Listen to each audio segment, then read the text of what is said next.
Pan sur les doigts, les opérateurs de téléphonie mobile ont été lourdement sanctionnés par le Conseil de la concurrence. Orange, SFR et Bouygues vont devoir débourser 534 millions d'euros à eux trois. Le gendarme de la concurrence leur reproche d'avoir faussé le marché en échangeant des informations sur le nombre d'abonnés et de s'être entendus sur les prix.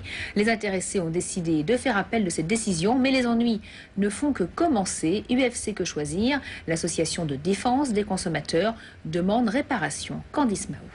Amende record pour les opérateurs de téléphonie mobile. 256 millions d'euros pour Orange, 220 pour SFR et 58 millions pour Bouygues. Il leur a fallu 4 ans et demi d'enquête, mais le Conseil de la concurrence a finalement tranché. Il y a bien eu entente illicite, échange d'informations confidentielles et accords sur leur part de marché respective. Des pratiques particulièrement graves selon le Conseil qui juge qu'elles ont entraîné un dommage très important à l'économie.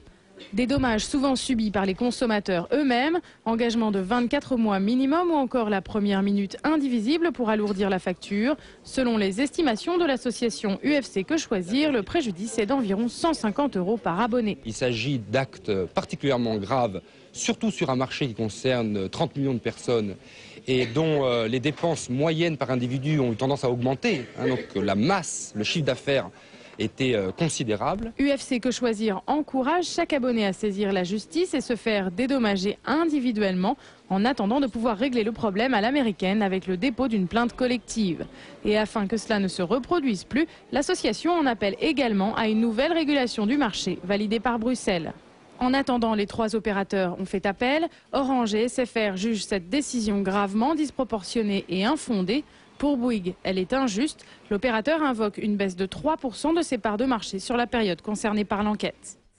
Jean-Louis Constanza, directeur général de Télé2, était mon invité à 19h30. Nouveau venu sur le marché de la téléphonie mobile, il estime que cette sanction arrive un peu tard. Je trouve que la sanction est à la fois pas forcément utile et certainement totalement à contretemps. Il y a 3 ans, quand des nouveaux opérateurs comme Télé2, d'ailleurs Télé2 était le seul à cette époque, voulaient rentrer sur le marché du mobile, introduire de la concurrence, c'est alors qu'il aurait fallu aider le consommateur et puis réguler, si vous voulez, ouvrir les portes du marché.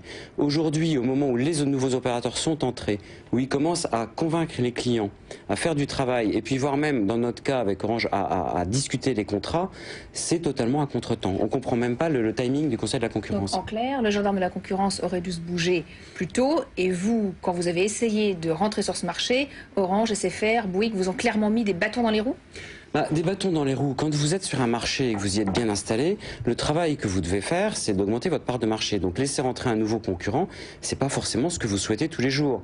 En revanche, c'est le rôle de la puissance publique, donc du régulateur, du gouvernement, du Conseil de la concurrence, que je prends indistinctement, d'ouvrir le marché et de laisser les nouveaux concurrents rentrer pour apporter de la concurrence, baisser les prix, faire tout ce que le Conseil de la concurrence stigmatise un peu, qui n'a pas été fait dans son rapport. Et il faut mieux réguler avant que sanctionner après.